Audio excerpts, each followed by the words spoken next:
ইসলামই পৃথিবীর সেরা ধর্ম।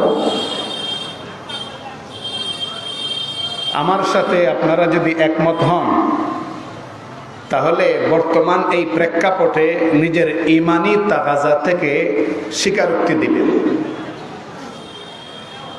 ইসলাম সম্পর্কে গোটা দুনিয়ার মুসলমানদের বক্তব্য হইল ইসলামই সেরা ধর্ম।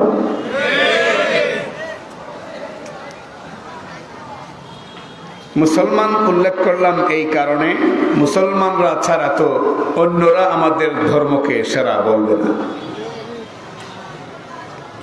আর মুসলমানরা ইসলাম ধর্মকে পৃথিবীর সেরা ধর্ম বলে, এটা মন গড়া নয়, বরং এই পৃথিবীর সর্বাপেক্ষা পবিত্র গ্রন্থ, এই পৃথিবীর সর্বাপেক্ষা পবিত্র গ্রন্থ আল কোরআনুল কারিমে আল্লাহ স্বয়ং নিজেই বলেছেন, ইন্নাদ দীনা ইনদাল্লাহিল ইসলাম। আল্লাহর কাছে মনোনীত ধর্ম একমাত্র, নিজের ধর্মের নামটা নিজে উচ্চারণ করেন। অতীতে যদিও উচ্চারণ করার এত গুরুত্ব আমরা মনে করি নাই, বর্তমানে এখন প্রত্যেকেরই নিজের ধর্মের নামটা সুস্পষ্ট ভাষায় জবানে উচ্চারণ করা, এটাও বর্তমান সময়ের সবচাইতে বড় দায়িত্ব। আল্লাহ সুবহানাহু ওয়া তাআলা বলছেন, ইন্নাদ দীনা ইনদাল্লাহিল ইসলাম। আল্লাহর কাছে মনোনীত ধর্ম একমাত্র ইসলাম। কারণ কিয়ামত পর্যন্ত যত সমস্যার সৃষ্টি হবে, এই সমস্যাগুলোর সমাধান কল্পে ইসলাম ছাড়া ভিন্ন কোনো ধর্ম বা মতবাদে আমরা যদি হন্যে হয়েও ঘুরি, পেরেশান হয়েও ঘুরি, তবুও তার কোনো সমাধান পাব না। সমাধান পেতে হলে, কিয়ামত পর্যন্ত যত সমস্যা হবে, সমাধান পেতে হলে একমাত্র ইসলামের সামনেই ভিক্ষুকের মতো হাত জোর করে ধরতে হবে। এটা প্রমাণিত। আজকে যে বিষয়টা আমাকে দেওয়া হয়েছে, ইসলামে বিবাহে, ইসলামের দৃষ্টিতে বিবাহের মোহরানা আদায়ের উপকারিতা এবং যৌতুকের অপকারিতা, এই বিষয়েও একমাত্র ইসলামই এমন ধর্ম এই বিষয়টায় সবচাইতে যুক্তিসঙ্গত এবং নারীর অধিকার পুরা সমৃদ্ধ করে। এই মাসআলায় একমাত্র ইসলামই পৃথিবীর সর্বশ্রেষ্ঠ উত্তর দিয়েছে। আর কোন ধর্ম, আর কোন মতবাদ বিবাহের ক্ষেত্রে মোহরানার প্রসঙ্গে বা যৌতুকের ব্যাপারে সুস্পষ্ট কোনো বক্তব্য দিতে পারে নাই। আমরা চ্যালেঞ্জ করেই বলতে পারি, দেনমোহর বা মোহরানা এটা নারীর অধিকার।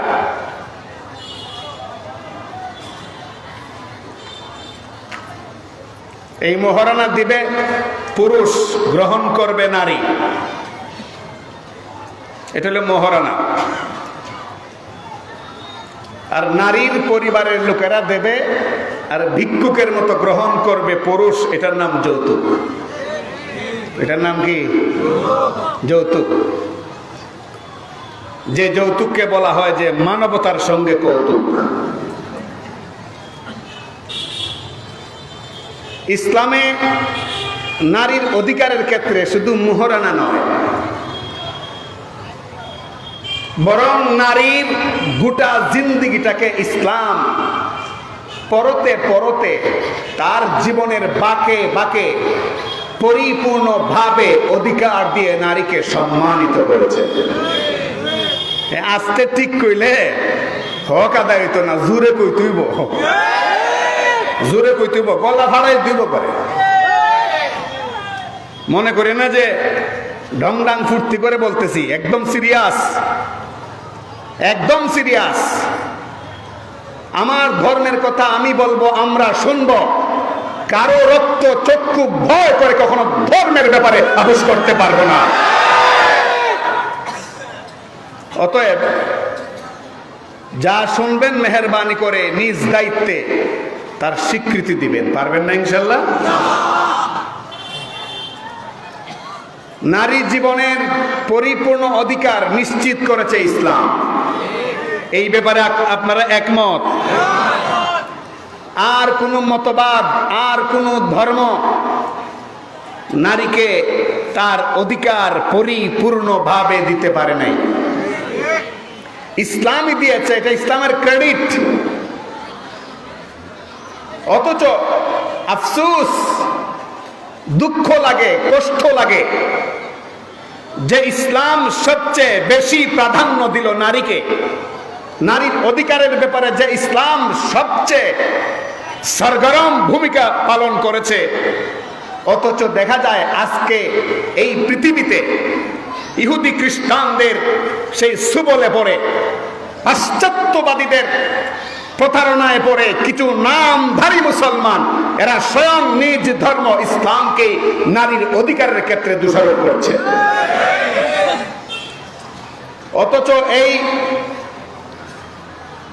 শিক্ষিত নামের অশিক্ষিতরা কোরআনের বক্তব্যটাই আসলে জানে না।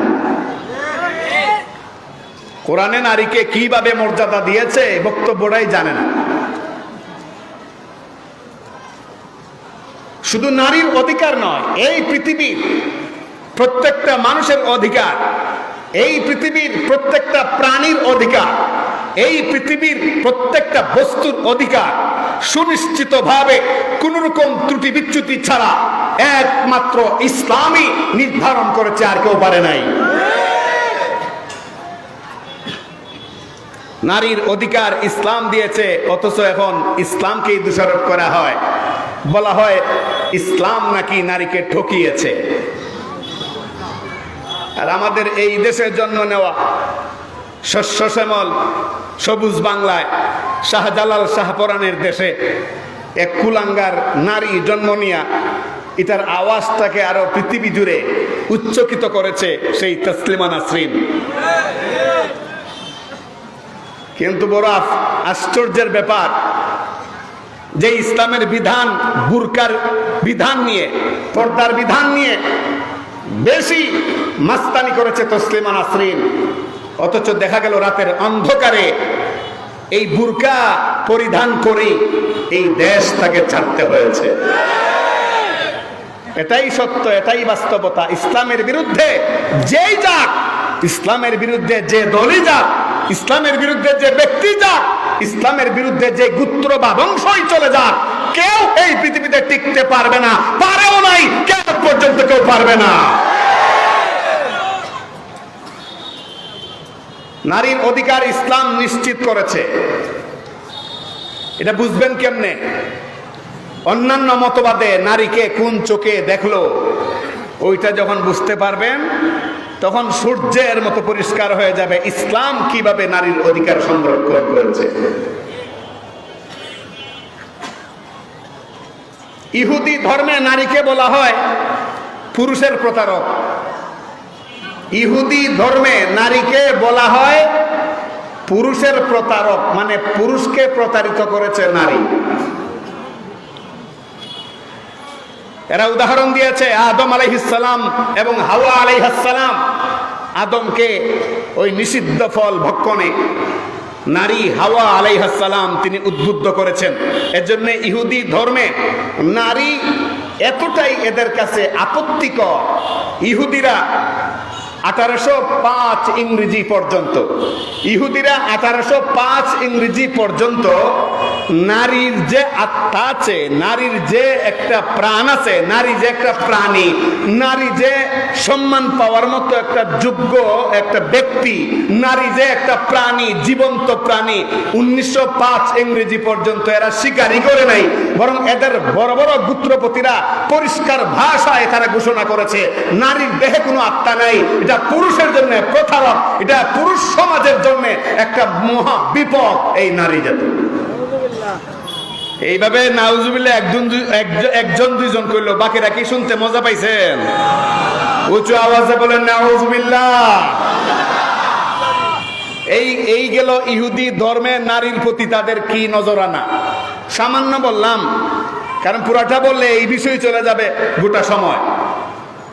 এরপরে পৃথিবীর আরেকটা বড় গোত্র খ্রিস্ট সমাজ, খ্রিস্টানরা নারীদের ব্যাপারে বলে যে নারী শয়তানের প্রবেশদ্বার। মানে এটা এমন একটা দরজা, এই দরজায় দেয় শুধু শয়তান ঢুকে। এরা বলে যে নারীর সুবলে, নারীর কবলে যে পুরুষ যায়, এই পুরুষের জিন্দেগি ব্যর্থ। বাকি আরো কিছু ধর্ম আছে, বর্তমান প্রেক্ষাপটের নাম নিতে চাই না, তবে আল্লাহ আকিলু তাকফিহিল ইশারা, বুদ্ধিমানরা ইশারায় বুঝে নিবেন। আরো কিছু মতবাদ পৃথিবীতে আছে, আরো কিছু ধর্মের দাবিদার পৃথিবীতে আছে, যাদের পরিবারে যে মেয়েরা আছে, কন্যারা আছে, এরা এতটাই মারাত্মক নিগৃহীত, এতটাই মারাত্মক নির্যাতনের শিকার যে এদের পিতার সম্পদে সামান্য ভাগটুকুনো দিতে প্রস্তুত না।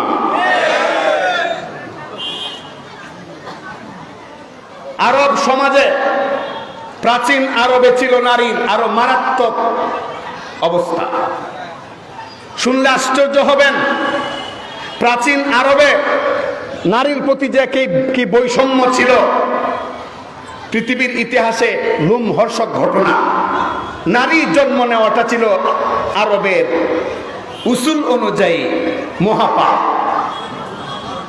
নারী জন্ম নেওয়া মহাপাপ।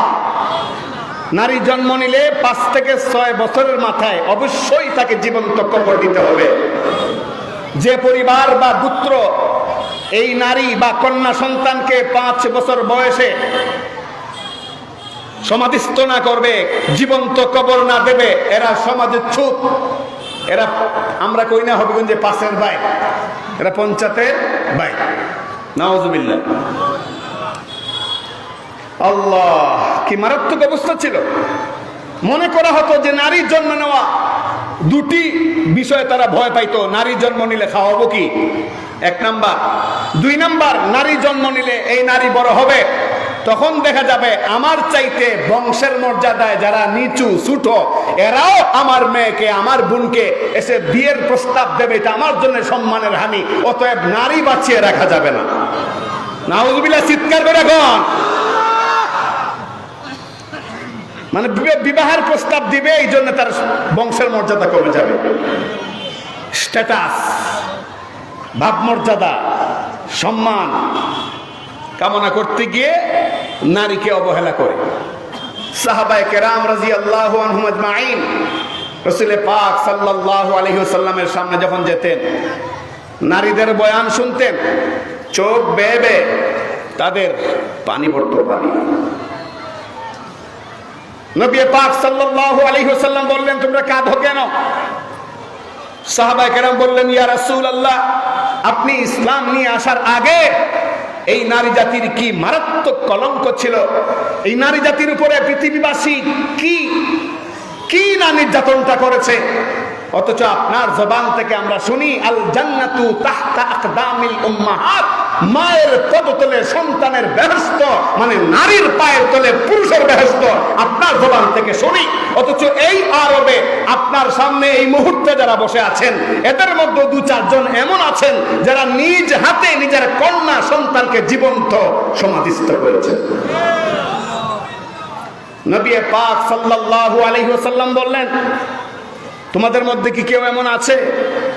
তখন একজন নতুন সাহাবী দাঁড়ালেন, ইয়া রাসূলুল্লাহ, আমি সেই হতভাগা, আমার জীবনে এমন এক কালো অধ্যায় গিয়েছে, আমার জীবনে এমন এক মারাত্মক ঘটনা ঘটেছে যে আমি নিজ হাতে আমার কন্যা সন্তানকে জীবন্ত পুঁতে ফেলেছি। আল্লাহ। নবী পাক সাল্লাল্লাহু আলাইহি ওয়াসাল্লাম বললেন, নবী পাক সাল্লাল্লাহু আলাইহি ওয়াসাল্লাম বললেন, ঘটনাটা একটু শোনাইবা আমারে? সাহাবী তখন বললেন, ইয়া রাসূলুল্লাহ, তখনও তো ইসলামের আলো ছড়ায়নি। আমি গিয়েছিলাম সফরে, আমার স্ত্রী ছিল অন্তঃসত্ত্বা। আমি 6 বছর পরে সফর থেকে ফিরেছি, এসে জিজ্ঞেস করলাম আমার কি কোনো সন্তান জন্ম নিয়েছে? আমার স্ত্রী জবাব দিল, হ্যাঁ জন্ম নিয়েছিল, একজন কন্যা সন্তান, সে মারা গেছে। ইয়া রাসূলুল্লাহ, আসল ঘটনা সে মরে নাই। আমার স্ত্রী আমার হাত থেকে তাকে বাঁচাইবার জন্যে সে তার বোনের বাড়িতে, অর্থাৎ মেয়েটার খালাম্মার বাড়িতে মেয়েটাকে পাঠিয়ে দিছে। তো আমি যখন দেশে আসলাম, তো হঠাৎ একদিন ওই মেয়েটা, মোটামুটি 6 বছর বয়স, এই মেয়েটা তার খালার সাথে আমার বাড়িতে আসে। আসার পরে মেয়েটাকে দেখে আমি একটু আদর স্নেহের সাথে বললাম, কিরে মা, তোমার নাম কি? তোমার আব্বুর নাম কি? তোমার বাড়ি কোথায়? আমি যখন স্নেহের সাথে তাকে জিজ্ঞাসা করছিলাম, এটা দেখে আমার স্ত্রী মনে করেছিল যে সম্ভবত আমার আদর সুহাগ উতলে পড়ছে, আমি মনে হয় আর মারবো না। সে খুশি মনে এসে বলল, প্রাণের স্বামী গো, এটা তো তোমার মেয়ে। তুমি যে বললাম মরে গেছে, বলছিলাম ভয়ে, এখন দেখি তুমি তার মহব্বত করো। ইয়া রাসূলুল্লাহ সাল্লাল্লাহু আলাইহি ওয়াসাল্লাম, আল্লাহর নবী, এই কথাটা শোনার পরে আমার শরীরে যেন আগুন ধরে গেছে, কিন্তু বুঝতে দিলাম না, বরং বললাম মেয়েটাকে সাজিয়ে দাও। অনেক দিন পরে আমার ঔরসজাত মেয়েকে আমি দেখেছি, ওকে নিয়ে একটু ঘুরতে যাব, সাজিয়ে দাও। আমার স্ত্রী বড় খুশি মনে সাজিয়ে দিল। আমি মেয়েটাকে নিয়ে চলে গেলাম জঙ্গলে। ইয়া রাসূলুল্লাহ, জঙ্গলে গিয়া গর্ত খনন করতে শুরু করলাম। ও আল্লাহর নবী, ওই মেয়েটার 6 বছর বয়স, মোটামুটি বুঝে। মেয়েটা আমাকে বলতেছে, আব্বু আপনি কেন গর্ত খনন করেন, কেন কষ্ট করেন? আপনি না ঘুরতে এসেছেন, আমাকে নিয়ে ঘুরবেন। ইয়া রাসূলুল্লাহ, ওগো আব্বু, আপনি কেন গর্ত খনন করতেছেন, কেন এরকম কষ্ট করতেছেন? আপনার কাপড়ে ময়লা লাগতেছে। ইয়া রাসূলুল্লাহ, এই বলে মেয়েটা আমার কাপড় ঝেড়ে দিচ্ছে। আল্লাহর নবী, এক পর্যায়ে গর্ত খনন যখন শেষ হয়ে গেল, ওই মুহূর্তে আমি মেয়েটাকে বললাম, মা গর্তটা এসে দেখে যাও, কত গভীর একটা গর্ত খনন করেছি। মেয়ে আমার সরলা, মেয়ে আমার বাপ পাগল মেয়ে, বাবার কথা শুনে আর স্থির থাকতে পারলো না। গুহার কিনারে এসে বলতেছে, বাবা এত গভীর গর্ত তুমি কেন খনন করেছো? ইয়া রাসূলুল্লাহ, এই কথা বলার সাথে সাথে আমার কি যে পাষাণ মন। ও গো আল্লাহর নবী, আমি ধাক্কা দিয়া ফেলে দিলাম। আল্লাহু আকবার, আল্লাহু আকবার। আমি ধাক্কা দিয়া ফেলে দিলাম, ফেলে দিয়ে বললাম, এই জন্যই খনন করেছি, তোমাকে আমি জীবন্ত কবর দিয়া দেব। ও গো আল্লাহর নবী, এরপরে মেয়েটা যে বক্তব্য দিয়েছে, মেয়েটা যে কথাগুলো বলেছে, মেয়েটা যে বক্তব্য দিয়েছে, ইয়া রাসূলুল্লাহ, আজ থেকে প্রায় 20-25 বছর আগের ঘটনা, কিন্তু এখনো শরীরের পশম দাঁড়িয়ে যায়। ইয়া রাসূলুল্লাহ, ও গো আল্লাহর নবী, ওই মুহূর্তে মেয়েটা বলতেছে, বাবা কেন আমাকে মেরে ফেলতেছো? যদি খাবার দেওয়ার ভয়ে, খাদ্য দেওয়ার ভয়ে, আমাকে লালন পালনের ভয়ে যদি আমাকে মেরে ফেলতে চাও, তাহলে আমি আল্লাহকে সাক্ষী রেখে বলছি, আমাকে মুক্ত করে দাও, জিন্দেগিতে কোনোদিন আর তোমার সামনে এসে দাঁড়াবো না। এরপরে বাবা মেরো না, এই সুন্দর পৃথিবী এখনো দেখতে পারি নাই, মাত্র 60 বছর হলো দুনিয়াতে এসেছি। বাবা তুমি আমাকে মেরো না, ছেড়ে দাও বাবা, ছেড়ে দাও, জিন্দেগিতে কোনোদিন আর তোমার বাড়িতে আসবো না। কাউকে বলবো না তুমি আমার বাবা লাগো, কাউকে বলবো না আমি তোমার ঔরসে জন্ম দিয়েছি। ইয়া রাসূলুল্লাহ, মেয়েটাই বক্তব্য দিচ্ছে, আর আমি পাষাণ নিষ্ঠুরের মতো পাথর দিয়ে দিয়ে আমি গর্তটা ভরে দিলাম। ইয়া রাসূলুল্লাহ, যেই মাত্র ওই মেয়েটার ছোট্ট ছোট্ট চুল, এখনো লম্বা হয় নাই। এই চুলগুলো যখন আস্তে আস্তে পাথরের নিচে চাপা পড়তে শুরু করলো, আমার কাছে মনে হলো এত অশান্তি জিন্দগিতে কোনোদিন এমন অশান্তি আমি ফিল করি নাই, অনুভব করি নাই। ইয়া রাসূলুল্লাহ, তো কষ্ট লেগেছিল। আজও যখন আমার ঘুমের মধ্যে হঠাৎ স্বপ্নে দেখি 3 দিন 4 দিন চলে যায়, চোখে আর ঘুম আসে না। নবী পাক সাল্লাল্লাহু আলাইহি ওয়াসাল্লাম তার জবান থেকে ঘটনা শুনতেছেন। তাফসিরে ইবনে কাসিরে উল্লেখ করা হয়, নবীজির দু চোখ বেয়ে পানি পড়তে পড়তে সারা দাড়ি মুবারক যা ছিল সব দাড়ি ভিজে গেছে। আল্লাহু আকবার, আল্লাহু আকবার।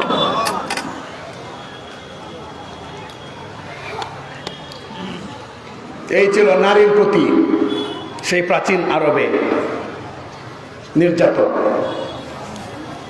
সম্মান দিয়েছে একমাত্র ইসলাম। ঠিক বলছি? জোরে একটা ঠিক কন্ত একদম শাস্তা করছে, শোনা যেত। আমি তো ঠিক মতো শুনতেছি না। ইসলামী নারীর পূর্ণ অধিকার নিশ্চিত করেছে। কেমনে? দেখো, পবিত্র কোরআনের দিকে তাকান। কোরআন কি বলে? এক আয়াতে আল্লাহ সুবহানাহু ওয়া তাআলা বলছেন, ইয়া আইয়ুহান নাস ইত্তাকু রাব্বাকুমুল্লাযী খালাকাকুম মিন নাফসিন ওয়াহিদা।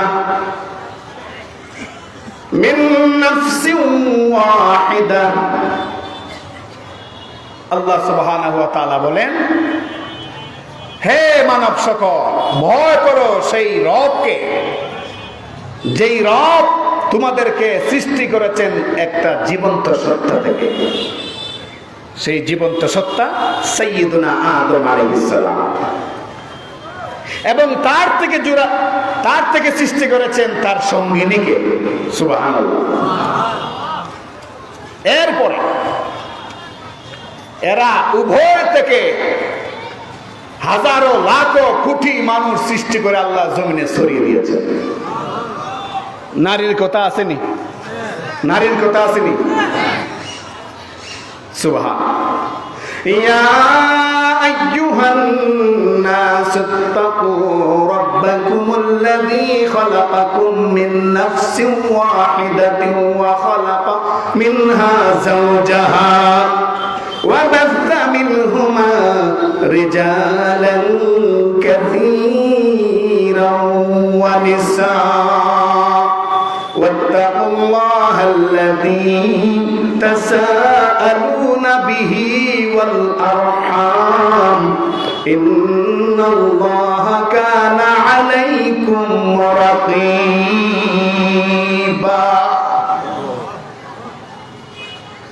ভয় করো সেই মহান রবকে, হে দুনিয়ার মানুষ, যেই রব তোমাদেরকে সৃষ্টি করেছেন একজন সত্তা থেকে।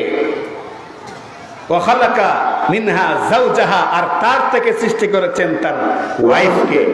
সুবহানাল্লাহ। হাওয়াকে। এরপরে এই দুজনের মাধ্যমে সৃষ্টি করেছেন গোটা দুনিয়ার সমস্ত মানুষকে। বলুন তো, এই আয়াতের মধ্যে আল্লাহ পাক পুরুষকে যেই পরিমাণ মূল্যায়ন করলেন, যেই পরিমাণ উল্লেখ করলেন, নারীকে কোনো অংশে কম করলেন? এর একটা আওয়াজ করে বলুন, কোনো অংশে কম উল্লেখ করলেন? এগুলো শুনেন, কোরআনের আয়াতগুলো শুনেন, আর একটু আগে যে বিভিন্ন মতবাদের কথা বলছি এটাও জেহেনে রাখেন, এইটাও একটু জেহেনে রাখেন। খ্রিস্টানেরা নারীর সঙ্গে কি আচরণ করলো, ইহুদিরা নারীর সঙ্গে কি আচরণ করলো, বৌদ্ধরা নারীর সঙ্গে কি আচরণ করলো, প্রাচীন আরবের সেই মূর্তি পূজকেরা নারীর সঙ্গে কি আচরণ করলো, এটাও জেহেনে রাখেন। আর আল্লাহ কোরআনে কি বলতেছেন? অন্য এক আয়াত আল্লাহ বলছেন, ইয়া আইয়ুহান নাসু ইন্না খালাকনাকুম মিন যাকারিন আও উনসা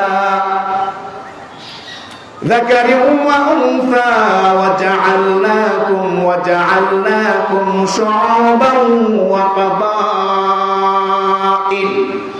وقبائل لتعارفوا إن أكرمكم عند الله أتقاكم ইয়া আইয়ুহান নাস, হে মানব সকল, ইন্না খলাকনাকুম মিন যাকারিন ওয়া উনসা, নিশ্চয় আমি তোমাদেরকে সৃষ্টি করেছি একজন পুরুষ এবং একজন নারী থেকে। সুবহানাল্লাহ, জোরে বল, উচ্চ আওয়াজে খুশি হইয়া কোন সুবহানাল্লাহ।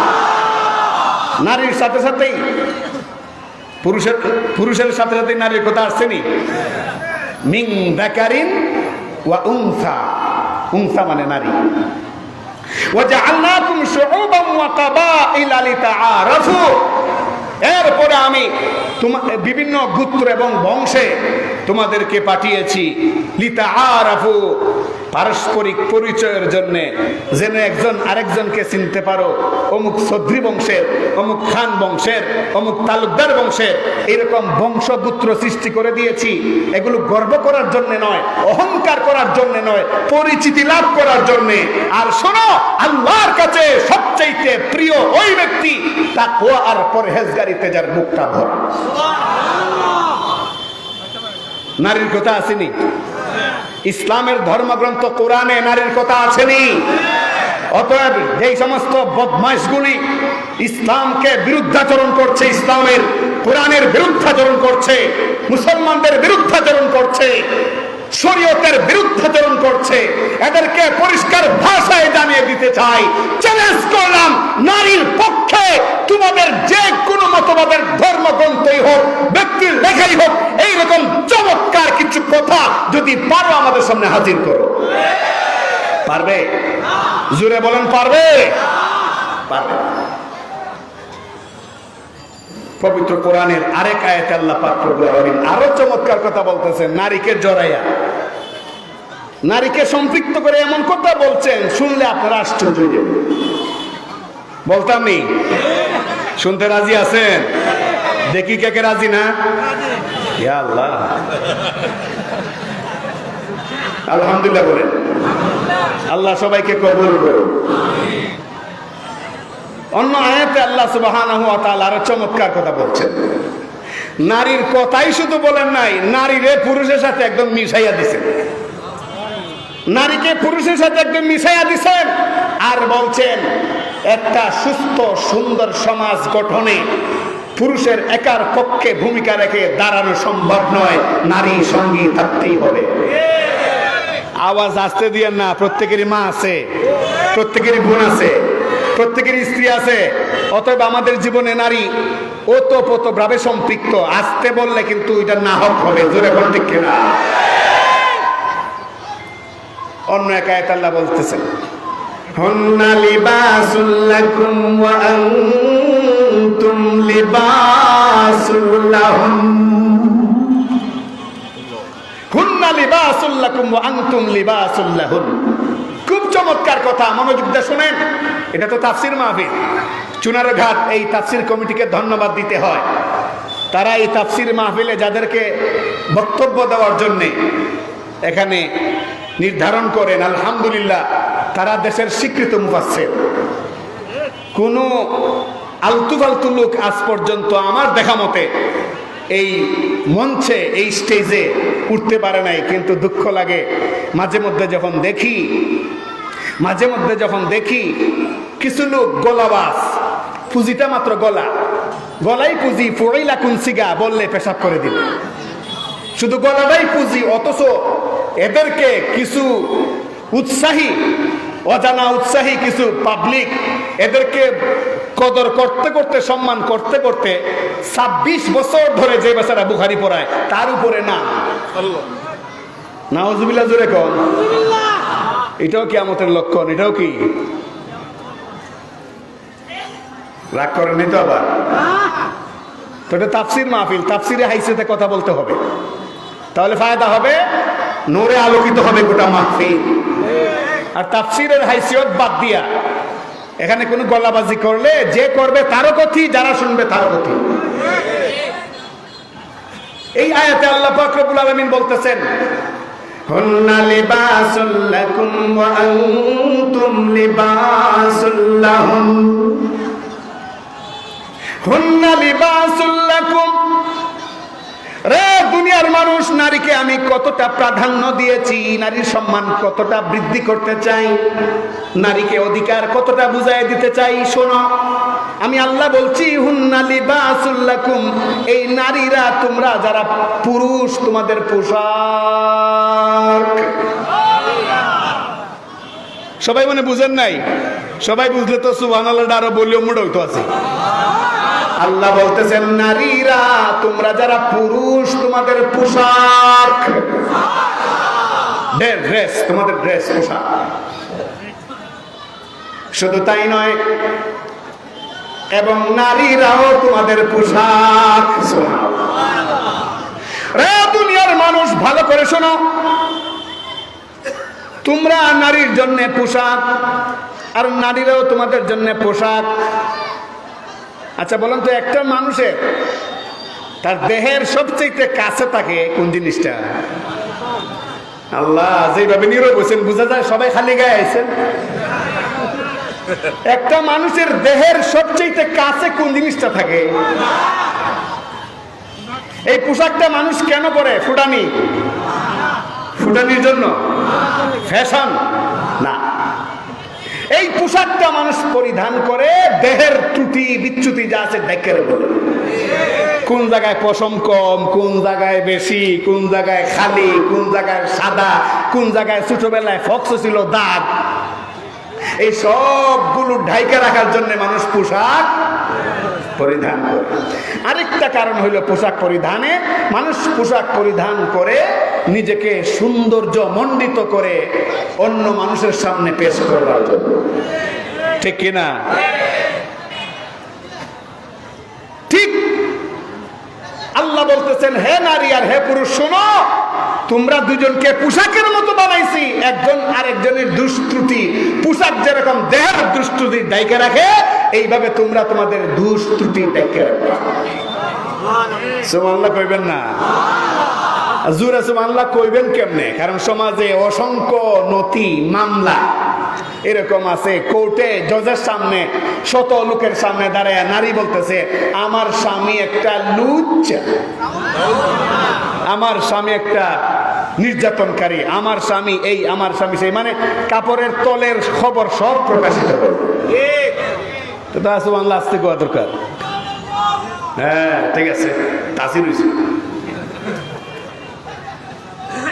পোশাক সবচেয়ে কাছে, দেহের সবচেয়ে কাছের যিনি পোশাক, আল্লাহ বলছেন নারীকে মূল্যায়ন করবা না, মানে নারী তোমার পোশাকের মতো, তোমার পোশাকের মতো।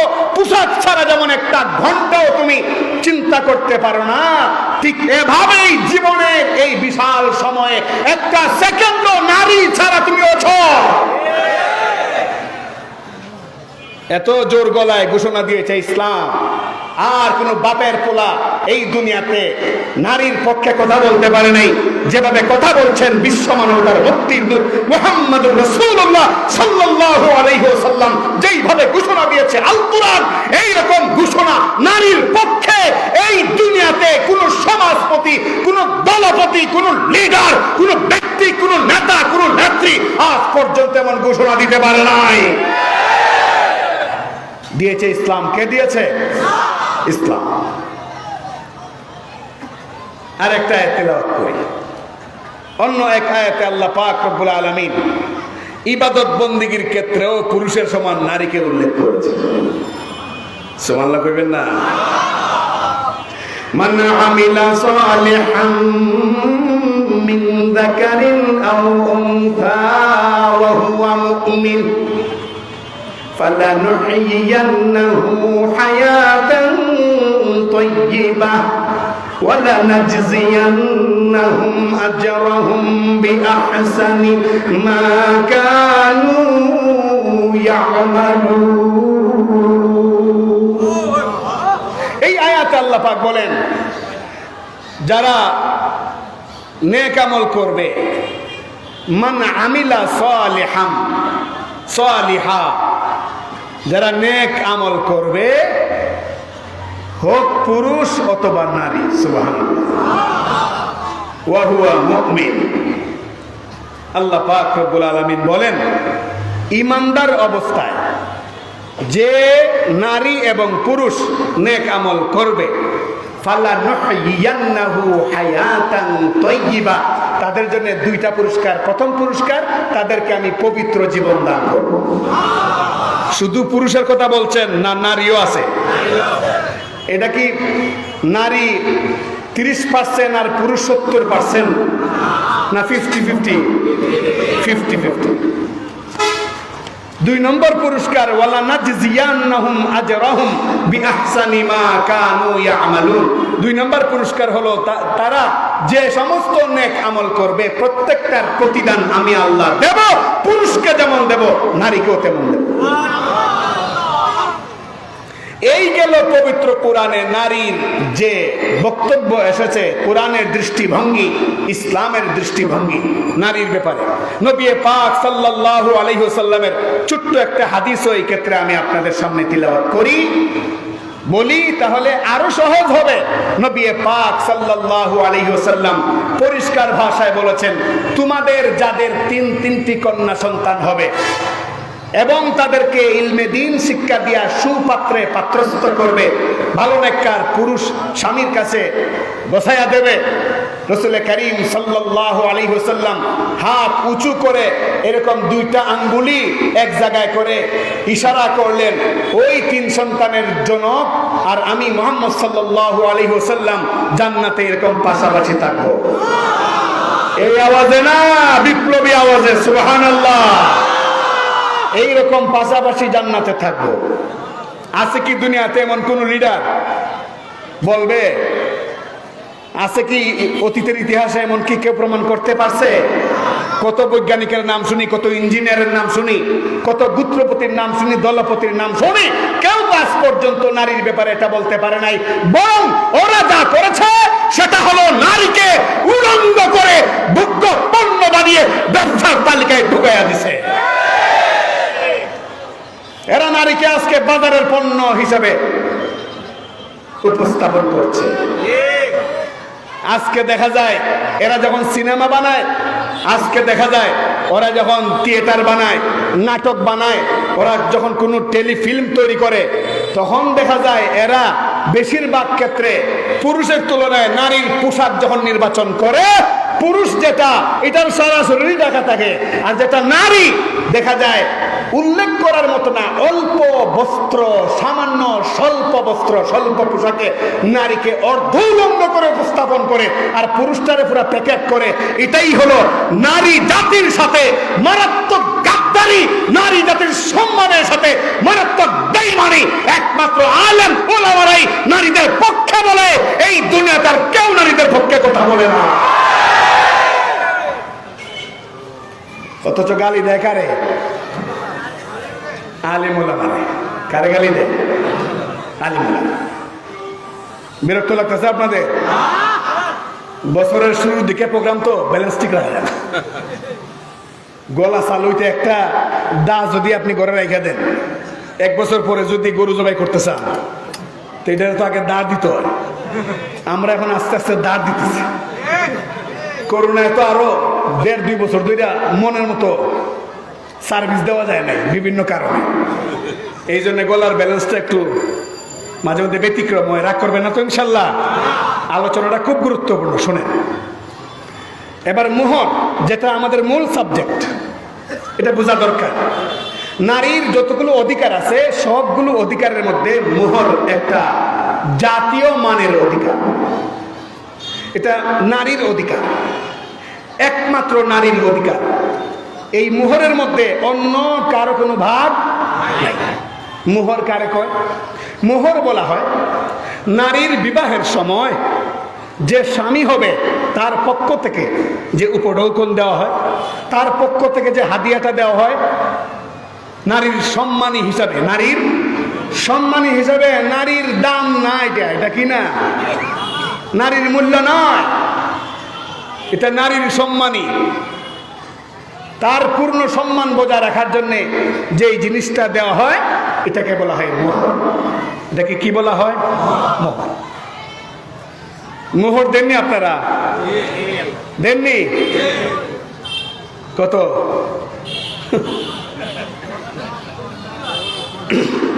এই মোহর এটা ফরজ, মোহর দেওয়াটা কি ফরজ।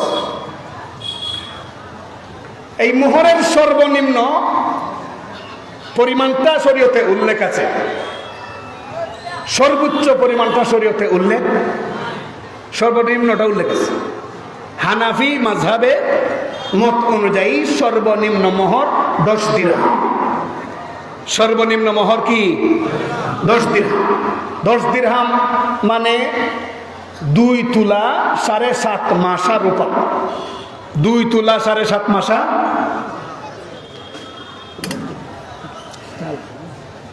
2 তোলা 7.5 মাসা রূপা। হিসাব করলে দেখা যাবে বর্তমান বাজারে খুব বেশি হইলে 2.5 থেকে 3,000 টাকা। 2.5 থেকে 3,000। এইটা হলো মোহরের সর্বনিম্ন পরিমাণ। এর নিচে মোহর দিলে মোহর বৈধ হবে না, এর নিচে মোহর দিলে মোহর বৈধ হবে। আর সর্বোচ্চ মোহর যার যত তৌফিক আছে সেই পরিমাণে দিতে পারবে, কোনো অসুবিধা নেই। তবে ইসলামিক স্কলারসগণ বলছেন মোহর নির্ধারণের ক্ষেত্রে খুব সাবধান হওয়া চাই। এত বেশিও যেন না হয় যেটা স্বামীর পক্ষে আদায় করা কঠিন, আবার এত কমও যেন না হয় যেটা নারীর সম্মান রক্ষায় অপ্রতুল, সামান্য। সুবহানাল্লাহ কইবেন না? এত সুন্দর ভারসাম্যপূর্ণ বক্তব্য, ইসলাম ছাড়া বিয়ে শাদীতে এই মোহরের ব্যাপারে আর কেউ দিতে পারছে? পারবে কি কিয়ামত পর্যন্ত দিতে?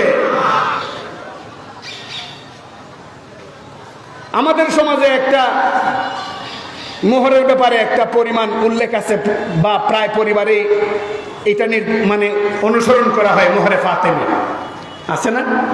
মোহরে ফাতেমি, এই মোহরে ফাতেমি হলো হযরতে ফাতিমা রাদিয়াল্লাহু আনহাকে আল্লাহ রাসূল যে মোহরটা দিয়েছিলেন, এটাই মোহরে ফাতেমি। রাসূল করিম সাল্লাল্লাহু আলাইহি ওয়াসাল্লাম হযরতে ফাতিমা রাদিয়াল্লাহু আনহাকে 131 তোলা রূপা মোহরানা হিসেবে দিয়েছিলেন, যা 500 দিরহামের মতো। হযরত আয়েশাকে, এই ফাতেমাকে, হযরত ফাতেমাকে এটা দিয়েছিলেন।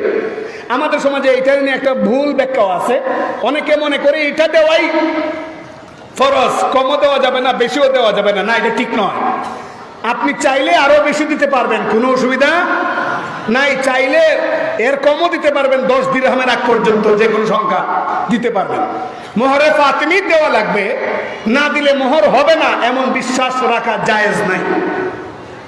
এমন বিশ্বাস রাখা জায়েজ নেই তৌফিক অনুযায়ী। এই মোহরটা 2 প্রকার। কয় প্রকার? 2 প্রকার। একটা হলো মোহরে মুআজ্জাল, যেটা সাথে সাথে আদায় করার যোগ্য, সাথে সাথে আদায় করে দেয়। যেই মোহরটা সাথে সাথে আদায় করে দেয়, এটা হলো মোহরে মুআজ্জাল। আর একটা হলো মোহরে মুআজ্জাল, ব্যবধান শুধু আইনের হামজা।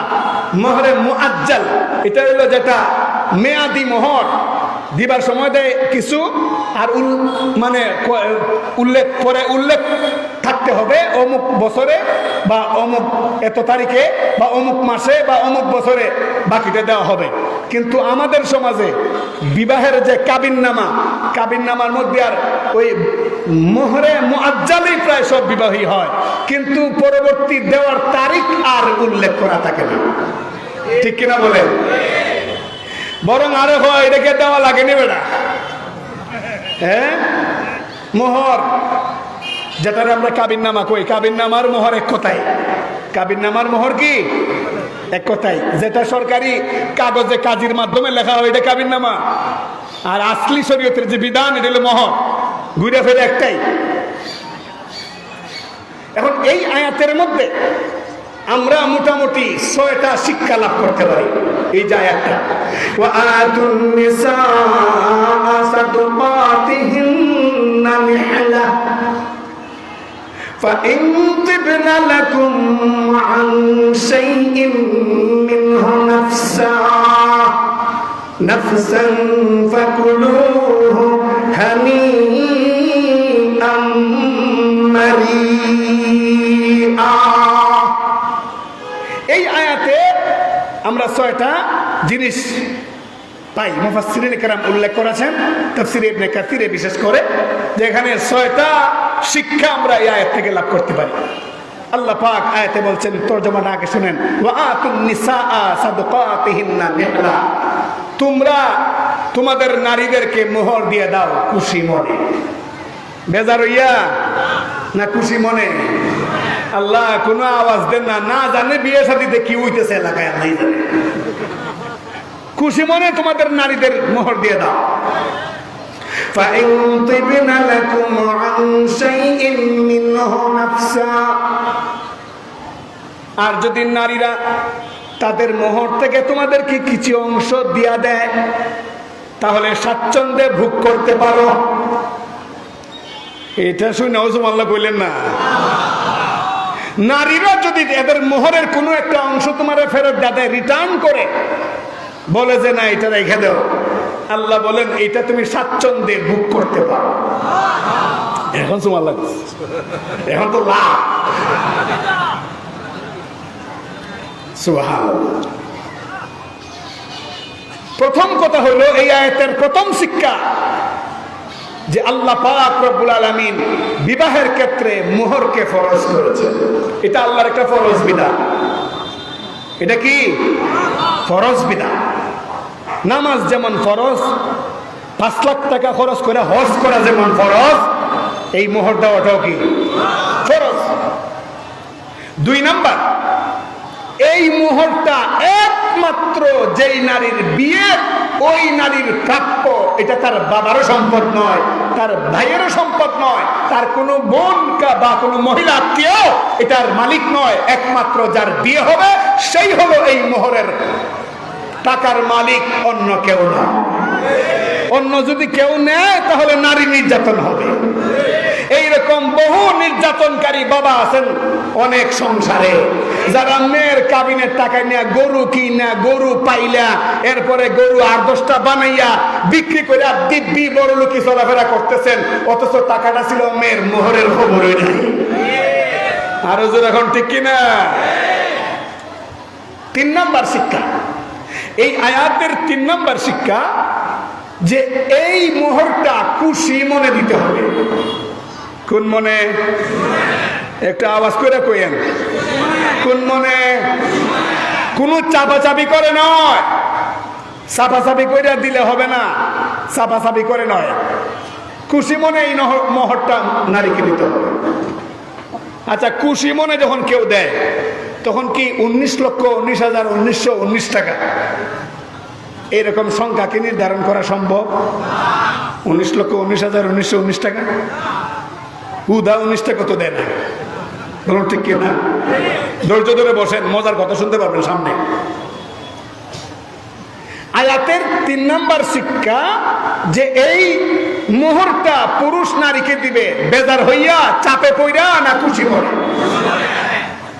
এই আয়াতের 4 নাম্বার শিক্ষা, নারী যদি তার মোহরের কোনো অংশ তার স্বামীকে দেয় তাহলে স্বামীর পক্ষে সেটা ভোগ করা যায়। ভোগ করা কি যায়? এই আয়াতের 5 নম্বর শিক্ষা, নারী যদি তার মোহরের পুরাটাই যদি স্বামীকে দান করে দেয় তাহলে সেটা স্বামী গ্রহণ করতে পারে, নারীর এই অধিকার আছে দান করা। এটা হলো এই আয়াতের 5 নাম্বার শিক্ষা। এই আয়াতের 6 নাম্বার শিক্ষা যে এই মোহর কৌশল করে অভিনয় করে কেউ যদি মাফ করায় তাহলে আল্লাহর দস্তরে, আল্লাহর আদালতে সেটা ক্ষমার যোগ্য হবে না। একটু জোর এখন ঠিক কিনা? এখানে আমরা সব ওয়াজের মজা, এখানেই সব তাফসীরের মূল। 6 নাম্বার শিক্ষা এই আয়াতের যে কোন স্বামী যদি তার স্ত্রীর কাছ থেকে মোহর মাফ নেয় আর সেই মোহর মাফ নেওয়ার ক্ষেত্রে যদি ছলচাতুরি প্রদর্শন করে তাহলে এই মোহর আল্লাহর আদালতে অনাদায়ী থেকে যাবে, মাফ হবে না। মাফ হবে? এখন মাফ লয়নি, মাফ লইনি। আমি দীর্ঘদিন যাবত একটা কথা শুনি, কিন্তু তার ব্যাখ্যা খুঁজে পাই না। আজকে এখানে আসার আধা ঘন্টা আগে আমি আমার হবিগঞ্জের বাসায় একটা তাফসীরের কিতাব নিলাম, হঠাৎ করে চোখের সামনে বর্ণনাটা আসলো। দীর্ঘদিন যাবত শুনি একটা প্রবাদ বাক্য, যে যা করো বাসর করি বিড়াল মারো, বাসর করি বিলাই মারো। হবিগঞ্জের বাসায় কই বাসর করি বিলাই মারো। আমি বুঝি না যে বাসর করে বিলাই যাবো কেমনে, দরজা লাগাল থাকে। বাসর করে আবার বিড়াল মারো, ঘটনাটা অনেক তথ্য উপাত্ত ঘাটাঘাটি করে আজকে যেটা আমি সামারা হিসাবে, রিজাল্ট হিসাবে পাইলাম, সেটা হলো আসলে এটা না, কিছু দুশ্চরিত্র পুরুষ আছে যারা ঠকবাজ। যারা কি ঠকবাজ? আমার দৃঢ় বিশ্বাস এই মাহফিলে এরকম কোন ঠকবাজ থাকতে পারে না। অতএব আপনাদের আওয়াজ বুলন্দ করা চাই। নিচু আওয়াজে বললে কিন্তু একটা প্রশ্ন তৈরি হয়ে যায়। কিছু পুরুষ আছে ঠকবাজ, বিয়ের পরে বাসের ঘরে গিয়া উত্তর দিকে মুখ করে ঘুমাই থাকে। আসেনি? স্ত্রী বলে, ও প্রাণের স্বামী, বাবা ছেড়ে আসলাম, ভাই ছেড়ে আসলাম, শব্দ গোষ্ঠী বাদ দিয়া তোমার বাড়িতে আসলাম, জীবনে দেখি নাই, শুনি নাই, তোমাকে জানি নাই। বাবা মা বিয়ে ঠিক করেছেন, ভাইয়েরা সমর্থন দিয়েছে, আসলাম। আর আজকে প্রথম রাত, বাসর রাত, আজকে বাসর রাতে তুমি উত্তর দিকে মুখ করে ঘুমিয়ে আছো, কারণ কি? ওই বাটপার টকবাজ তখন জবাব দেয়, কি আর বলবো, বলার তো ভাষা নাই, রোমান্টিকতা পয়দা করে। বলুন বলুন, কি বলতে চান বলুন। বলতে চাই মুহূর্ত দেওয়া ফরজ। এবার ওয়াজও করে ছোটখাটো হুজুর, মুহূর্ত দেওয়া ফরজ, কিন্তু মোহর দেওয়ার মতো আমার তো তৌফিক নাই।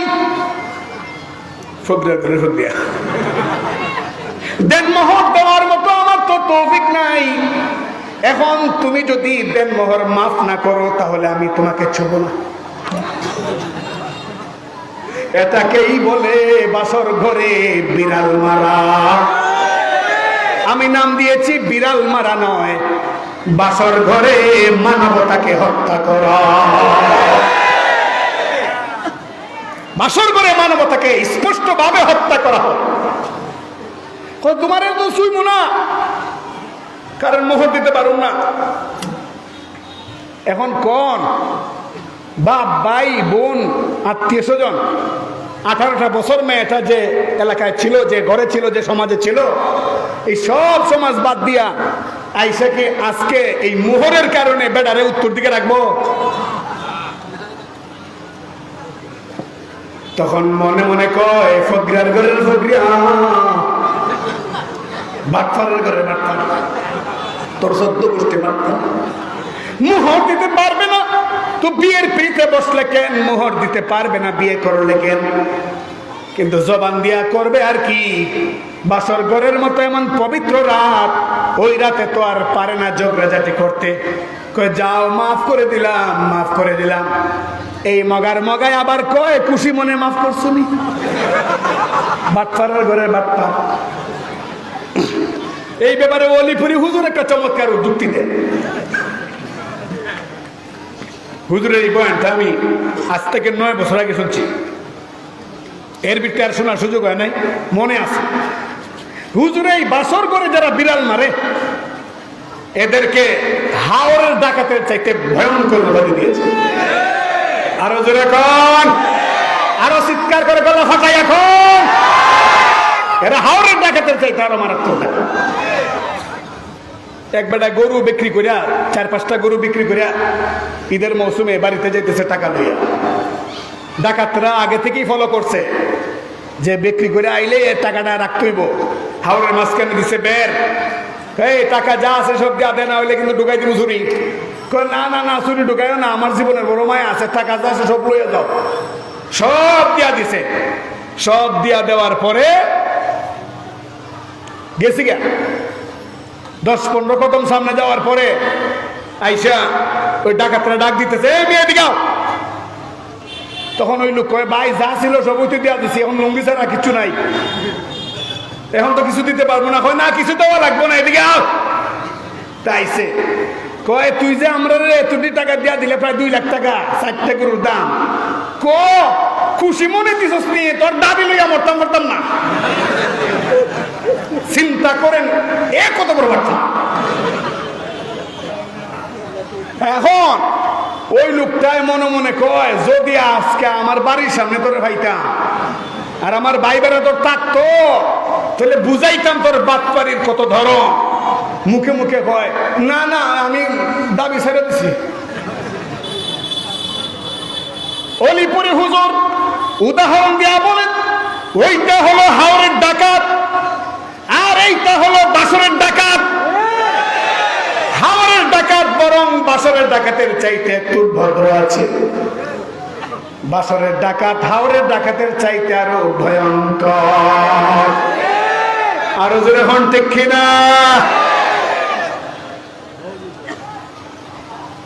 বুঝতেছেন না আপনারা? বুঝতেছেন নি? এই মোহর নারীর অধিকার আদায় করে দিতে হবে। এই যে 19,19,1919 টাকা লেখায়, 9,09,999 টাকা লেখায়, হাদিস শরীফে রাসূল করিম সাল্লাল্লাহু আলাইহি ওয়াসাল্লাম পরিষ্কার ভাষায় বলেছেন, একদম পরিষ্কার ভাষায় নবীজি ঘোষণা দিয়েছেন, মোহর লিখবার সময় যদি উদ্দেশ্য থাকে এটা দেওয়া লাগে না। মোহর লিখবার সময় যদি উদ্দেশ্য থাকে এটা শুধু পাতায় থাকবে, খাতায় থাকবে, এটা দেওয়া লাগবে না, এটা দেওয়ার প্রয়োজন নাই। যদি এমন উদ্দেশ্য করে বিয়ে করে তাহলে যতবার সহবাস করবে, যতবার মিলন ঘটাবে, ততবার জিনা ব্যভিচারের গুনাহ হবে, তার যত সন্তান হবে এগুলি সব হালাল জাদা হবে না। কত মারাত্মক কথা। আলহামদুলিল্লাহ আপনারা খবর নিয়ে দেখতে পারেন আজ পর্যন্ত কোনো আলেম, মক্তবের শিক্ষক হোক, নুরানি বিভাগের শিক্ষক হোক, বুখারীর উস্তাদ হোক, মসজিদের ইমাম হোক, মাঠে ময়দানের বক্তা হোক, একজন আলেমও আজ পর্যন্ত তার স্ত্রীর মোহর এইরকম ভাবে গোপন ভাবে মেরে খায় নাই, এইরকম ভাবে হস্তক্ষেপ করে নাই। কিন্তু সমাজের বড় বড় শিক্ষিত যাদেরকে গোটা দেশ চিনে এইরকম ব্যক্তিদের ব্যাপারেও তার নিজের স্ত্রী কোর্টে দাঁড়াইয়া গোটা দেশকে বৃত্তাঙ্গুলি দেখাইয়া দুশ্চরিত্র শিক্ষিত নামের অশিক্ষিতের চেহারা পরিষ্কার ভাবে জাতির সামনে করে দিয়েছে, এমন ভুরি ভুরি প্রমাণ আছে। কিন্তু কোন একজন আলেমকে আজকে কেউ এই অভিযোগ দিতে পারবে না যে উনি উনার স্ত্রীর হক মাইরে গেছে। বরং আপনারা যারা আলেম উলামার পাশে বাস করেন, আপনার ভাই আলেম, আপনার শ্যালক আলেম, আপনার চাচা আলেম, আপনার প্রতিবেশী আলেম, তাহলে আমার বিশ্বাস যদি আপনারা সঠিক উত্তর দেন তাহলে আপনাদের উত্তরটা হবে এমন যে আমি দেখেছি আমার ওই আলেম সাহেবকে তার পরিবারকে নিয়ে যেইভাবে সুশৃঙ্খল ভাবে জীবন যাপন করে এটা আমাদের পক্ষেও করা সম্ভব হয় না। কথা কি ঠিক? একদম মন থেকে বলেন কথা কি ঠিক? এই নারীর অধিকার আদায় করলে যারা আলেম এরাই করে, যারা আলেমের অনুসারী এরাই করে, যারা তাফসির মাহফিলকে ভালোবাসে, ওয়াজ মাহফিলকে ভালোবাসে, কোরআনকে ভালোবাসে, ইসলামকে ভালোবাসে, এরাই নারীর অধিকার ঠিক ঠিক মতো আদায় করে। যারা বিভিন্ন পীর বুজুর্গের মুরিদ এরাই নারীর অধিকার ঠিক ঠিক মতো আদায় করে। বাদ বাকি যে গোত্রগুলোর নাম বললাম, যে ব্যক্তিগুলোর কথা উল্লেখ করলাম, এদের বাইরে যারা নাস্তিক্যমনায় উদ্বুদ্ধ, এদের নারীর অধিকার আদায় করবে দূরের কথা, নারীকে তিলে তিলে চুষে চুষে ধ্বংসের পথে ঠেলে দিচ্ছে। স্লোগান দেন সমান অধিকার। কি স্লোগান দেয়? সমান অধিকার, অথচ নারীর ন্যূনতম অধিকারটাও নিশ্চিত করে না। এই স্লোগানটা আমাদের দেশে এটাকে তুঙ্গে তুলছিল তসলিমা নাসরিন। কে তুলছিল? তসলিমা নাসরিন। সে পরপর কয়েকটা বই লিখেছে এর উপরে, আর সে ডাইরেক্ট কোরআনকে দোষারোপ করেছে, ইসলামকে দোষারোপ করেছে, ইসলামের নবী মুহাম্মদ সাল্লাল্লাহু আলাইহি ওয়াসাল্লামকে দোষারোপ করেছে। বলেছে মুহাম্মদ সাল্লাল্লাহু আলাইহি ওয়াসাল্লাম নারীর অধিকার ঠিকমতো দেন নাই, বরং তিনি অল্প বয়স্কা নারীকে বিয়ে করে নারী নির্যাতন করেছেন। নাউজুবিল্লাহ জোরে কোন। আয়েশা সিদ্দিকা রাদিয়াল্লাহু আনহাকে 6 বছর বয়সে উনি আব্দের মধ্যে নিয়ে এসে উনি নাকি নির্যাতন করেছেন। যুক্তি হলো নাবালিকা মেয়েটাকে বিয়ে করে ইসলামের নবী মুহাম্মদ সাল্লাল্লাহু আলাইহি ওয়াসাল্লাম নারী নির্যাতন করেছেন। নাউজুবিল্লাহি মিন যালিক, নাউজুবিল্লাহি মিন যালিক, নাউজুবিল্লাহি মিন যালিক। নারীকে নারী নির্যাতন করেন নাই ইসলামের নবী মুহাম্মদ সাল্লাল্লাহু আলাইহি ওয়াসাল্লাম, বরং তোরা যারা নারী নির্যাতনকারী, তোরা যারা মানবতার দুশমন, তোরা যারা ইসলামের দুশমন, তোরা যারা গোটা বিশ্ব শান্তির দুশমন, তোদের মুখোশ উন্মোচন করে রাসূল নারীর ইজ্জতকে সবচেয়ে বেশি বাড়াই দিয়েছেন। অথচ সেই নবী মুহাম্মদুর রাসূলুল্লাহ সাল্লাল্লাহু আলাইহি ওয়াসাল্লামকে বলে তিনি নারীর অধিকার নিশ্চিত করেন। তসলিমার অনেকগুলো অভিযোগ ইসলামের উপরে, বেশ কয়েকটা অভিযোগ। এর মধ্যে প্রথম অভিযোগটা হইল ইসলাম কেমনে ঠকিয়েছে নারীকে। সে যুক্তি দেখাইছে যে দেখো, মুসলমানদের মুখে মুখে এই মাসআলা আছে, মুসলমানদের প্রত্যেকটা কিতাবে এই মাসআলা আছে, মুসলমানদের কোরআনে এই মাসআলা আছে, ভাই যা পাবে বোন তার অর্ধেক পাবে। অথচ একই বাবার ঘরে জন্ম, একই মায়ের ঘরে জন্ম, একই বাবার ঘরে জন্ম নিয়া, একই মায়ের ঘরে জন্ম নিয়া ভাই পাবে ডাবল আর বোন পাবে অর্ধেক। এটা একমাত্র নির্যাতন ছাড়া আর কি হতে পারে? এই হলো যুক্তি। নাউজুবিল্লাহ কি 2-4 জনে কইবেন না, সবাই মিললেই কইবেন। এই হলো তার সাংঘাতিক যুক্তি, একদম চোখে আঙ্গুল দিয়ে দেখায় দেয়। আসলে তো ইসলামের বিধান এরকম, এরকম না না না বলেন কেন? মাসআলা তো এটাই, ভাই যা পাবে বোন তার অর্ধেক পাবে। মাসআলা তো এটাই, এটাই তো ইসলামের বন্টন নীতি, মিরাস বন্টন নীতিটা না। কিন্তু এই গাদির গাদি আসলে ইসলামের বক্তব্যটা বুঝতেই পারে না। নারীকে অর্ধেকটা দেওয়ার পরেও ইসলাম বলতেছে, নারী তোমাকে যে অর্ধেকটা দিলাম এরপরও তুমি পুরুষের তুলনায় অনেক সুখী, অনেক লাভবান। আর তোমার ভাই পুরুষটাকে ডাবল দেওয়ার পরেও তোমার ভাইটা বড় পেরেশানির মধ্যে আছে, তোমার ভাইটা বড় ক্ষতিগ্রস্ত। এদিকে খেয়াল নাই। এই জন্যে এটা প্রবাদে কয় না যে পিছনে আটটি গেল দেখে না, আর সামনে পিপিলিকা যাওয়াটাও সহ্য করতে পারে না। এই তসলিমা নাসরিন এবং তার অনুসারী যারা আছো, শোনো, ওই একটা মাসআলা দেখছো যে অর্ধেক গেলাইছে, এতেই সহ্য হয় না। আর যারা তোমাদেরকে সমান অধিকারের স্লোগান নিয়ে মাঠে নামিয়েছে, ময়দানে নামিয়েছে, অফিসে সঙ্গী করেছে, ড্রাইভের মধ্যে সঙ্গী করেছে, পাইলট বানিয়েছে, পুলিশ বানিয়েছে, লক্ষ্য করে দেখো, ভালো করে নজর করে দেখো, এরা তোমাদেরকে শুধু চুষে চুষে খাওয়ার জন্য ময়দানে নামিয়েছে। আর ইসলাম তোমাদেরকে সম্মানের সাথে ঘরে বসাইয়া ইজ্জতের সাথে খাওয়ার ব্যবস্থা করে দিয়েছে।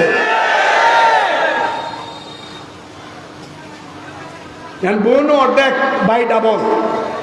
বাহ্যিক দৃষ্টিতে বক্তব্যটা বড় চটকদার। যদি কেউ এটার গভীরে না যায়, খবর ঠিকই তো কইছে তসলিমা।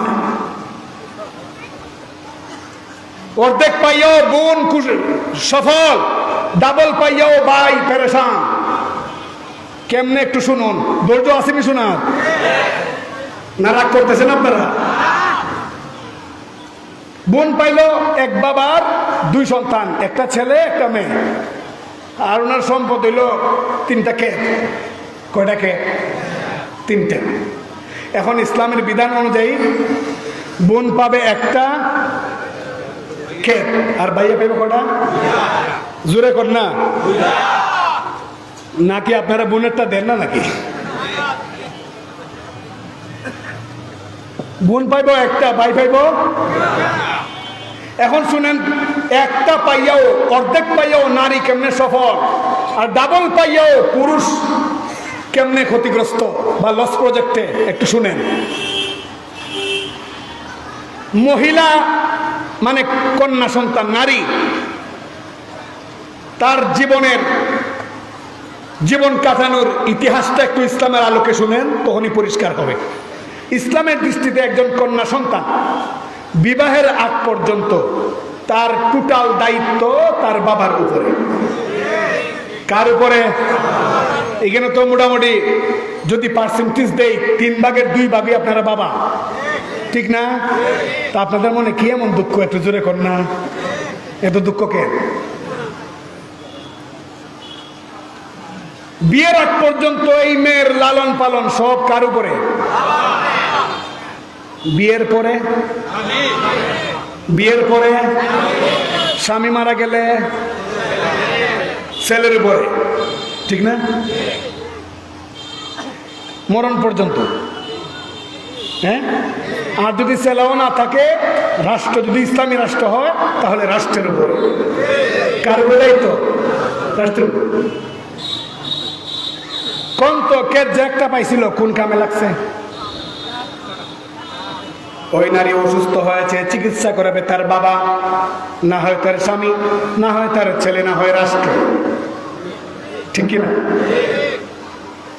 মুহতারাম হাজিরিন, এই মেয়ের একটা কাপড়ের প্রয়োজন পড়েছে, দিবে তার স্বামী কিংবা বাবা কিংবা তার ভাই কিংবা তার ছেলে। কেউ যদি না থাকে, রাষ্ট্র সেই কাপড়টা কিনে দেবে, ইসলাম বলে, ঠিক কিনা? আওয়াজ করে বলুন।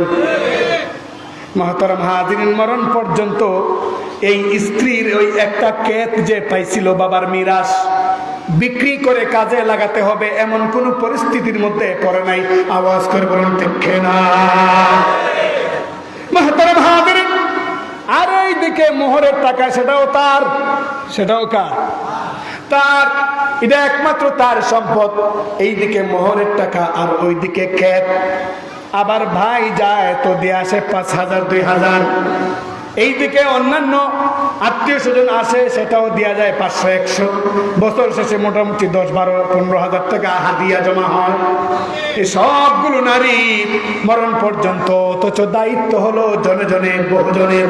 নারীর কোন খরচ নাই, ওই একটা যে পাইছিল ক্ষেত পুরাটাই রয়ে গেল। এইদিকে ভাই 2টা ক্ষেত পেয়েছিল, 2টা ক্ষেত পাওয়ার পরে এই ভাই যখন সাবালাগা হয়ে গেল, তার নিজের দায়িত্ব নিজের উপরে, তার খাওয়া দাওয়ার দায়িত্ব তার উপরে, বিয়ে করে আনবে, স্ত্রী লালন পালনের দায়িত্ব তার উপরে। বছরে বছরে বোন আসবে নাইয়র, আসার পরে কাপড় চোপড় দিয়া দিতে হবে, ভগ্নিপতিকে কাপড় চোপড় দিতে হবে। আবার বোনে বায়না ধরেছে, আমার জালের জন্য একটা কাপড় লাগবে, আমার ননদের জন্য একটা কাপড় লাগবে, এটাও ভাই সংগ্রহ করবে। আওয়াজ করে বলুন ঠিক না?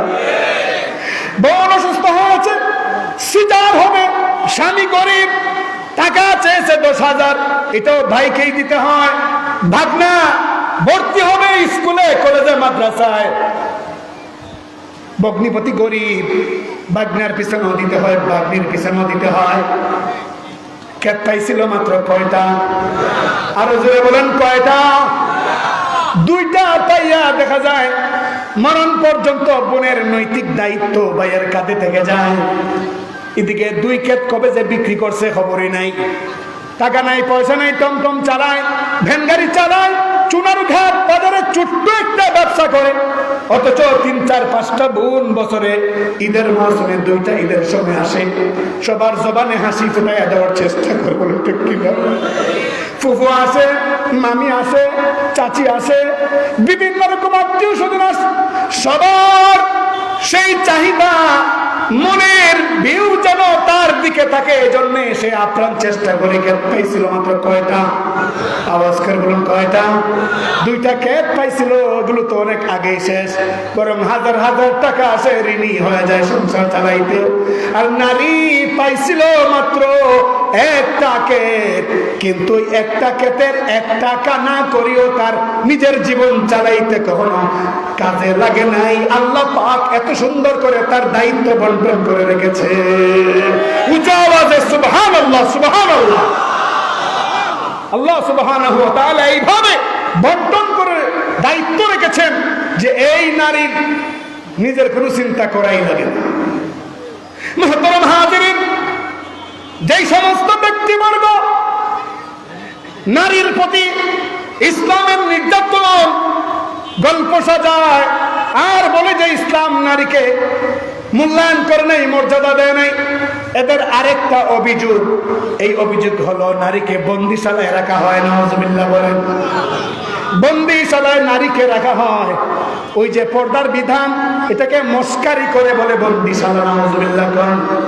অথচ হাদিস শরীফে, বুখারীর হাদিস, রাসূল কারীম সাল্লাল্লাহু আলাইহি ওয়াসাল্লাম বলেন, আল্লাহর কোন বিধানকে কেউ যদি মস্করা করে, আল্লাহর কসম তার ঈমান চলে যায়। তার ঈমান, পর্দা একটা বিধান, আর কয় যে এটা নাকি বন্দিশালা। নাউজুবিল্লাহ। বরং দেখা যায় পর্দার বিধানটা বন্দিশালা নয়, পর্দার বিধানটা নারীর আত্মমর্যাদা নিয়ে সসম্মানের দুনিয়ায় বেঁচে থাকার সবচেয়ে উত্তম হাতিয়ার। আজকে সমাজে যারা পর্দার বিরুদ্ধে, যারাই চায় পর্দার আবরণ থেকে নারীকে আলাদা করে, নারীকে সমাজের চোখে, গোটা বিশ্বের চোখে উন্মুক্ত করে দিয়ে বলতে চায় যে নারীর অধিকার আমরা নিশ্চিত করতে চাই, সব ভুয়া, সব ধোঁকা, সব প্রতারণা, সব বাটপারি। ইতিহাস তালাশ করে দেখো, এই আমার দেশে যেগুলো সিনেমায় যেগুলো অ্যাক্টিং করে, সিনেমায় যেগুলো মঞ্চ কি করে অভিনয় করে, এডির খবর মাঝে মধ্যে নিয়ে, এটির মধ্যে বিয়ে শাদী হয়, কোর্টে আবার মামলাও হয়। এরপরে দেখা যায় এমন বিশাল তালিকা বের হয় যে একটা দুইটা নায়িকা না, এই নায়কের পিছে বহু নায়িকারা ধর্ণা দিয়েছে, বহু নায়িকার সাথে তার রাত্রি যাপন হয়েছে। নাউজুবিল্লাহ। যারা চায় ইসলাম নারীকে নির্যাতন করেছে এটা প্রমাণ করতে, এরা কিন্তু ওদেরই অনুসারী। আজকে যদি ঢাকায় যান, নামি দামি হোটেলগুলো চেক করেন, দেখবেন বহুত সমাজপতি, বহুত নেতা, বহুত বড় বড় শিল্পপতি, বহু কোটি কোটি টাকার মালিক, যারা নিজেকে খুব শিক্ষিত দাবি করে, এদের বহু লোককে পাওয়া যায় ওই সমস্ত হোটেলে, বারে, রেস্তোরাঁয় নারীর সাথে অবৈধ প্রণয়ে লিপ্ত। তোমরা কিসের অধিকার দেও? কিসের অধিকার দেও? বলো ইসলাম অধিকার দেয় নাই। আরে তোমাদের মতো দুশ্চরিত্র লোকদের হাত থেকে বাঁচাবার জন্যই তো ইসলাম নারীকে পর্দায় আবৃত থাকতে বলেছে।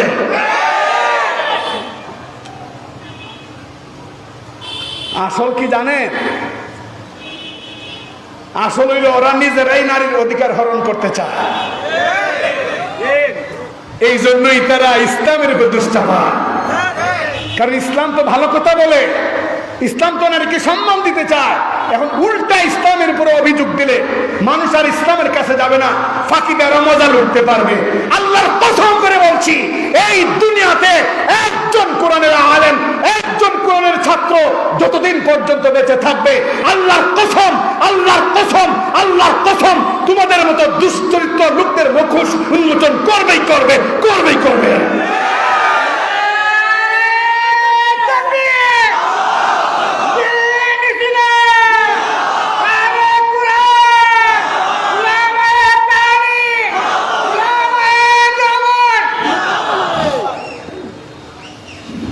মুহতারাম হাজিরিন, পর্দার বিধানটাই এটা নারীর অধিকার।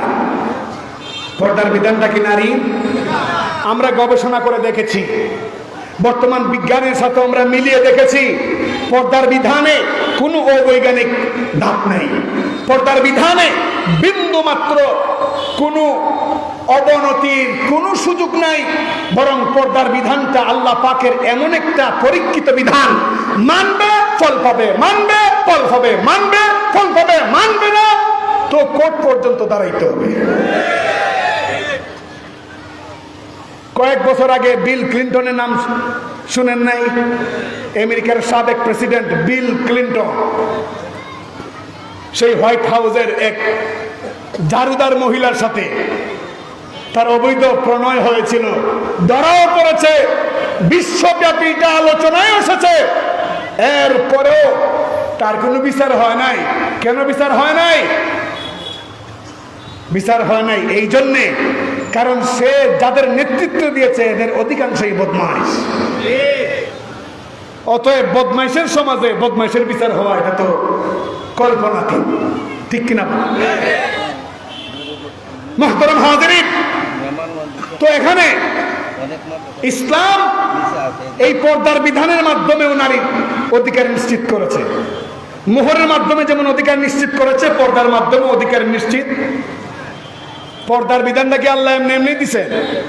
এমনি এমনি দিছেন? এমনি এমনি দেন নাই। ইসলাম দুনিয়াতে আসার পরে অনেক দিন পর্যন্ত পর্দার বিধান ছিল না। মক্কার 13 বছর পর্দার বিধান ছিল না। মদিনায় যাওয়ার পরে আরো 5 বছর পর্দার বিধান ছিল না। সাহাবায়ে কেরাম পুরুষ এবং নারী সবাই পাশাপাশি বসতেন, দ্বীনি তালিম হইতো, কথাবার্তা হইতো, মজলিস হইতো, কোনো পর্দা ছিল না। ষষ্ঠ হিজরিতে আপনার আমার নবী, বিশ্ব নবী মুহাম্মদ রাসূলুল্লাহ সাল্লাল্লাহু আলাইহি ওয়াসাল্লাম যায়েনব বিনতে জাহাশ রাদিয়াল্লাহু আনহা নামে আমাদের একজন মা জননীকে বিয়ে করেছিলেন এবং তার বিয়ের সময় একটা ওয়ালিমা করেছিলেন। ওয়ালিমা, ওই ওয়ালিমার মধ্যে কিছু সংখ্যক লোককে দাওয়াত দিয়েছিলেন। এই লোকেরা দাওয়াতে এসে যেতে দেরি করেছিল। আর এইদিকে উমরে ফারুক রাদিয়াল্লাহু আনহু বারবার বলছিলেন, ইয়া রাসূলুল্লাহ, আল্লাহর কাছ থেকে এমন একটা বিধান নিয়ে আসেন যেই বিধানে আমাদের মা হাফসা যায়েনব বিনতে জাহাশ রাদিয়াল্লাহু আনহা আজকে কষ্টের মধ্যে পড়লেন। একই ঘরে নবীজির ছোট্ট ঘর, এই ছোট্ট ঘরে দাওয়াত দিয়ে মেহমান আনছেন, 2-3 জন করে বসে খায় আবার চলে যায়। আর এই ঘরেই যায়েনব বিনতে জাহাশ রাদিয়াল্লাহু আনহা তিনি বসে আছেন, লজ্জায় দেওয়ালের দিকে মুখ করে বসে আছেন, কারণ আর কোনো ঘর নাই। সব ঘরে একজন একজন করে বিবি আছেন হুজরায়, করার কিছু নাই। এক পর্যায়ে উমর রাদিয়াল্লাহু আনহু কিছুটা আবেগের আতিশয্যে বললেন, ইয়া রাসূলুল্লাহ, আপনি আল্লাহর কাছ থেকে কোন একটা বিধান নিয়ে আসেন কোন একটা বিধান, তাহলে অন্তত এই পরিস্থিতি থেকে মুক্তি পাবে আমাদের মা জাতি, নারী জাতি। রাসূল পাক সাল্লাল্লাহু আলাইহি ওয়াসাল্লাম তখন বলছিলেন, হে ওমর, আল্লাহ যখন চাইবেন বিধান আসবে, ওয়েট করো, একটু থামো, তোমার রাতটা একটু কমাও। ঠিক ওই মুহূর্তে জিবরাইল আলাইহিস সালাম এসে বলছিলেন, ইয়া রাসূলুল্লাহ, আজ থেকে পর্দার বিধান নাজিল হয়ে গেছে, কিয়ামত পর্যন্ত এই রকম অনভিপ্রেত পরিস্থিতি আর সৃষ্টি হবে না। কিয়ামত পর্যন্ত আল্লাহ পাক রব্বুল আলামিন বিধান নাজিল করে দিয়েছেন, পর্দার বিধান। এইটাও নারীর অধিকার। আমরা সবাই বলি আলহামদুলিল্লাহ, উচ্চ আওয়াজে বলি আলহামদুলিল্লাহ। বন্ধুবর হযরত মাওলানা মুফতি ইমরান হোসেন কাসেমি দামাত বারাকাতুহুম মঞ্চে এসে উপস্থিত হয়ে গেছে। বলবেন আলহামদুলিল্লাহ। আমি 1 মিনিটের মধ্যে শেষ করে দিচ্ছি আমার বয়ান। মুহতারাম হাজিরিন, দ্বিতীয় বিষয় ছিল আমার যৌতুকের অপকারিতা। যৌতুকের অপকারিতা অনেক। এর মধ্যে 1 নাম্বার, এই যৌতুক প্রথার কারণে বহু নারী দুঃখে দুঃখে মরে, তার বিয়ে হয় না। বড় লোকেরা যৌতুক দিতে পারে, বিয়ে হয়ে যায়। গরিবের মেয়েরা যৌতুকও দিতে পারে না, বাবায় বিয়েও হয় না। এই জন্য যারা যৌতুক দিবে, ওদের ঘাড়ে যত গরিব মেয়ে বিবাহের বয়সে পৌঁছার পরও বিয়ে হয় না, তাদের অন্তরের যে দুঃখ, কষ্ট, বদদুয়া, যারা যৌতুক গ্রহণ করে তারা সব গ্রহণ করতে হবে। 2 নাম্বার ক্ষতি, এই যৌতুকের কারণে শেষ পর্যন্ত গরিব কন্যার বাবা বাধ্য হয়ে এনজিওর কাছ থেকে সুদ গ্রহণ করে, এই সুদের মাধ্যমে যৌতুকের আসবাবপত্র কিনে স্থায়ীভাবে একটা পরিবার সুদের সেই সংস্থার কাছে জড়িত হয়ে তাদের সুখময় জীবনটা জর্জরিত হয়ে যায়। মরণ পর্যন্ত এই পরিবারের লোকেরা যত কষ্ট করবে আর বলে যত বদদুয়া দিবে, সব গ্রহণ করতে হবে। এই যৌতুক প্রথা যারা চালু করেছে ওদের। অতএব যৌতুক এটা মানবতার সাথে কৌতুক, সম্পূর্ণ হারাম, সম্পূর্ণ হারাম, সম্পূর্ণ হারাম। কুকুরের বিষটা যেমন হারাম, শিয়ালের গোশত যেমন হারাম, মদ যেমন হারাম, সুদ যেমন হারাম, ঘুষ যেমন হারাম, মায়ের সাথে জিনা যেমন হারাম, বোনের সাথে জিনা যেমন হারাম, ঠিক এইভাবে যৌতুক হারাম। আল্লাহ সুবহানাহু ওয়া তাআলা আমাদেরকে, আমরা যারা এখনো বিয়ে করি নাই, যারা আছেন আপনারা বিয়ে করেন নাই, যেন মোহর দিয়া ঠিকমতো যৌতুকবিহীন বিয়ে করার তৌফিক আল্লাহ দান করেন। আর যারা বিয়ে করেছেন, মোহরের টাকা কিছু বাকি আছে, এগুলো যেন আল্লাহ খুব তাড়াতাড়ি আদায় করার তৌফিক দান করেন। 7 দিন ব্যাপী এই তাফসীরুল কোরআন মাহফিল আল্লাহ যেন কবুল করেন। আমিন। ওয়া আখিরু দাওয়ানা আনিল